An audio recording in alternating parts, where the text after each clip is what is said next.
Thanks, Frank. You know, I don't often get a chance to do the serious side of the news here at WHACKO-TV. But today, they're giving me a chance to go out into the city with a camera crew and take a look at the monuments, the statues, those pieces of art that the city fathers have erected around here. You can tell a lot about a city by its art. Erected just less than a year ago. And looking at it, you have to be in awe of the man who inspired it. The man who this is dedicated to, Martin Luther King. And of course, this statue stands brightly in front of the Westchester County Courthouse. That's one of the things they do when someone gets convicted of a crime. They make them stand and look at the statue for hours and hours. I gotta tell you, I think he's looking at you. Of course, what would any city be without a horse statue? This one is very lifelike, sort of like a deer. Okay, you guys have had enough to drink. You get drunk, you use the salt to try to balance these things. Nobody move, nobody moves. This is the famous tribute statue entitled, "I'm gay and I feed birds." And of course, this is unique to White Plains. This is a piece of artwork, a statue that shows us which way the wind is blowing. And today the wind is blowing that way. I said that way.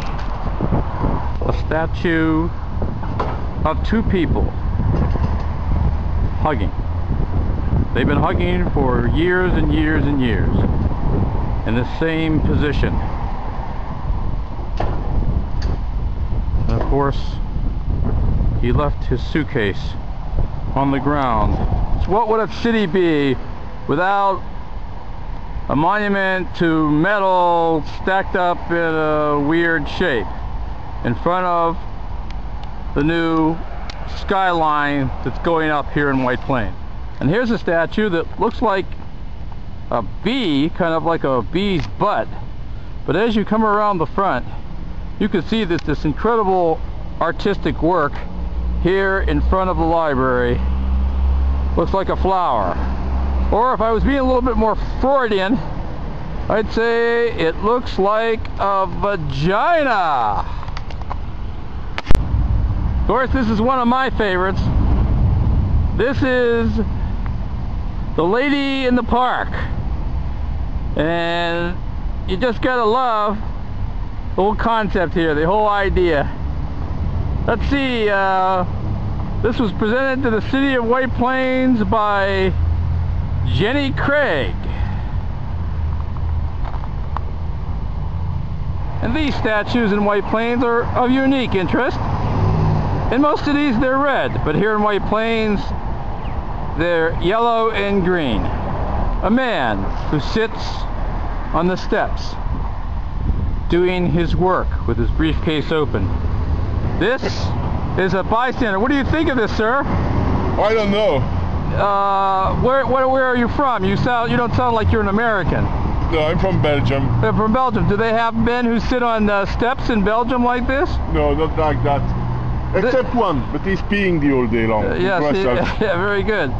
And then over here we have the tall guy with the even taller woman. He's kind of hanging low and she's kind of hanging low. You know what I mean? Then what would any city be without a statue of Columbo, the famous TV detective, looking very much like Michael Douglas here in White Plains. He stands tall. You know, come to think of it, I don't remember this episode. Do you remember this episode? What's that costume he's wearing? And of course, every town has their memorials to public safety officials. This is the policeman, the fireman with his big hook, and the judge with his big book. What's your 20? What's your 20? I just want to say how great it is to be living in America and be able to report to you live from White Plains on WHACKO-TV. I am standing next to one of the great statues that is only erected once a year. It's called O Tannenbaum. That's the Tannenbaums. They own the deli over there on Main Street. Dwight Douglas reporting live.